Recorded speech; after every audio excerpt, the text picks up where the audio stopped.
Premier League hardmen are literally on the verge of extinction, and we're now seeing more actors and fashionistas these days. Okay, that might have been a little sarcastic, but the truth is that back in the day, there were lots of no-nonsense guys who scared the life out of opponents, and you could count yourself lucky if you left the pitch in one piece. We've put together 10 of the most intimidating footballers in Premier League history. Back in the day, everyone knew Pearce was a psycho. That's literally what they called him. This lad was known for careering into tackles at any slight chance. Even Roy Keane called him a man among boys. While he was at Nottingham Forest, Pearce was so relentless that he once attempted to play with a fractured leg, refusing to quit at halftime during a match for West Ham. Now that's next level crazy, especially because footballers now crumble like a deck of cards under minimal contact these days. The former England left back didn't really have those moments of madness and brain twitches, but everyone knew how tough of a defender he was. Ferocious, fearless, and all-round intimidating. Gary Lineker once revealed that he only saw Pearce smile once. According to many of his contemporaries, Pearce remains the scariest footballer they ever faced. Pearce was just as tough mentally as he was physically. 6 years after missing a penalty in the World Cup semi-final shootout against Germany, Pearce got rid of those demons and stepped up to take a penalty, scoring against Spain in Euro 1996. But Pearce wasn't the only one who was hard as nails. This next player was just as tough. This guy was best known for making some of the most X-rated tackles in the 80s. Even on his best behavior, Souness managed to get sent off in his first ever match as player manager of the Glasgow Rangers in August 1986 after diving knee-high into Steaua George Rotario. In today's game, we can only imagine how many matches Souness would have been banned for. As a player, he was either orchestrating the game or destroying it.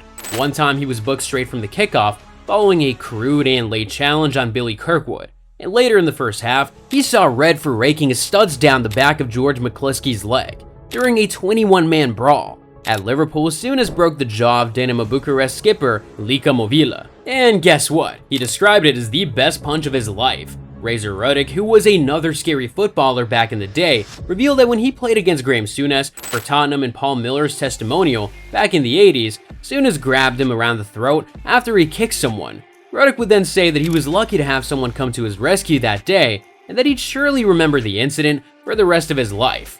I also now understand why no pundit argues with Souness. Well, who do we have next? Fash the Bash was a different animal on the pitch. The striker was a big part of Wimbledon's scare tactics, and many of us still remember how his elbow left Gary Mabbutt with a fractured skull and eye socket in 1993. With sharp elbows, massive feet, and massive studs, Fashanu was willing to trample over anyone just to score. He was a dictator and instantly became a hero, loved by fans but hated by nearly everyone else. When asked about how things were in the dressing room at Wimbledon, Fashanu stated, "We believe we were warlords because on Saturday at 3 o'clock, it was war." During his 8 seasons with Wimbledon, Fashanu scored 126 goals. Let's switch gears a little bit and talk about a player who dominated the 50s and 60s. Dave Mackay, who passed away in 2015 at the age of 80, was better known as Iron Man during his time at Hearts because of how fierce a competitor he was in the 50s.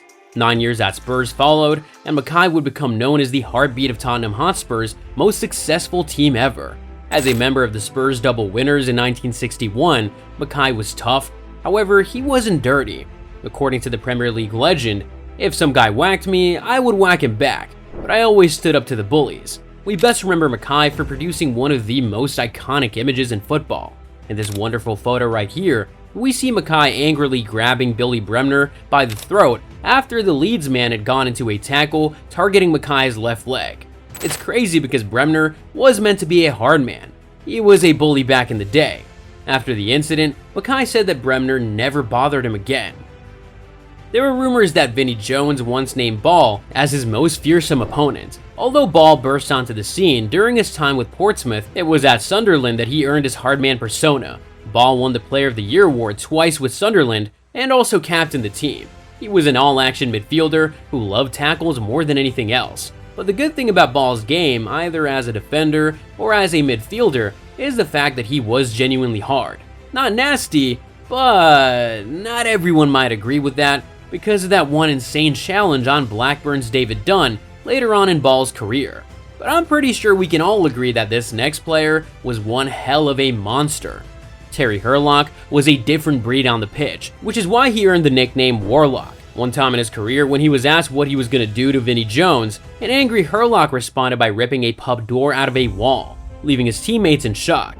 Although the former midfielder made only 32 Premier League appearances during his time with Southampton, he did enough to be remembered by many as one of the toughest guys. He growled at opposition attackers and made them scared.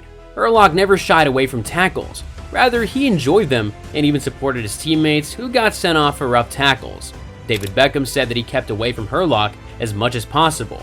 Wise move there, but as crazy as Terry Hurlock was, he probably didn't come close to Bryan Robson. Robson became known as Captain Marvel after playing for Manchester United and England. In his 13 years with the Red Devils between 1981 and 1994, Robson played 461 times in all competitions, scored 99 goals, and was widely considered one of the team's greatest ever players. But perhaps a part of his game that many fans fail to remember is his tenacity. A well-rounded box-to-box midfielder, Robson had insane anticipation, movement, and timing on and off the ball. His high levels of stamina and aerial dominance meant that he never shied away from challenges, or better put, he often left his mark on opponents. But which players make it to our top 3? Jimmy Case won 4 league titles and 3 European Cups with Liverpool, but we all know just how nasty he was. Although he was only 5 feet 9 inches, Jimmy was tough as hell. This guy ended the career of Everton's Jeff Nolte, and he didn't stop at that. Case was also involved in various off-field incidents, being charged with assault in 1981 following an altercation at a hotel in Wales. No one messed with Jimmy, and although he didn't deliberately take it upon himself to lash out at players, he was the first to stand up for his teammates if anyone messed with them. We saw him and Bryan Robson share unbelievable battles, but it was Jimmy who almost always came out on top, and he never really looked hurt coming out of challenges.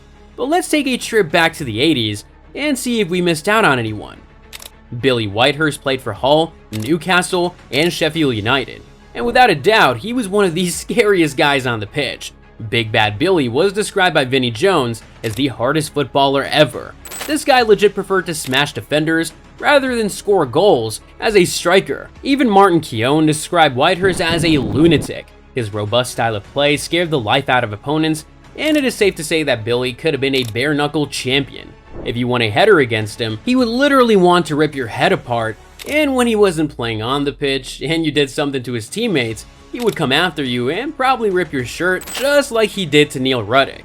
But coming in at number 1 is none other than Duncan Ferguson. Let's talk about a player who infamously spent 3 months in jail for headbutting an opponent during a match. It's quite funny because Ferguson didn't even receive a yellow card for the incident. The 6'4" striker was a menace on the pitch, and with a powerful physique to go with his height, Ferguson was always in the thick of it, and no hard guys ran for their lives when they faced Duncan. Playing for Everton and also Newcastle, Ferguson was the kind of player you didn't want to upset because it wasn't going to end well. With 8 red cards and 36 yellow cards, Big Dunk's disciplinary record in the EPL speaks for itself. Off the pitch, Duncan the Disorderly was just as frightening. He once beat up 2 burglars who came to his home, and the thieves ended up spending days in the hospital receiving treatment. The funniest part is that this happened not once, but twice. Who would be stupid enough to break into this monster's house? Despite his short fuse, Ferguson was adored by fans for his passion and commitment to the game.